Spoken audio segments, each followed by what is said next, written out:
গোল গোল গোল আর গোল। এই গোল শব্দ হয়তো বলতে গিয়ে ধারাভাষ্যকের মুখ ব্যথা হয়ে যাবার মতো। আমার জীবনে হয়তো বা এমন ম্যাচ এর আগে কখনোই দেখিনি।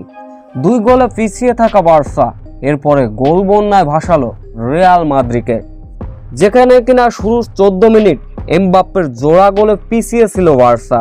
এরপরে দুর্দান্ত কামব্যাক।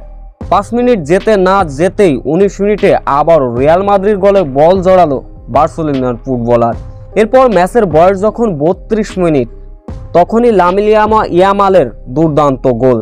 এরপরে ম্যাচের বয়স যখন 34 মিনিট থেকে 45 মিনিট, তখনই দুর্দান্ত অনবদ্য অবতীর্ণ হলেন রাফিনা, দুর্দান্ত জোড়া গোল করলেন, যার ফলে প্রথমার্ধ শেষ হয়েছিল 2-4 গোলের ব্যবধানে। রীতিমতো পিছিয়ে থাকা 2 গোলে থাকা বার্সা এরপরে যেন দুর্দান্ত অনবদ্য কামব্যাক, রীতিমতো রিয়াল মাদ্রিদকে গোল বন্যায় ভাসিয়ে দিলেন।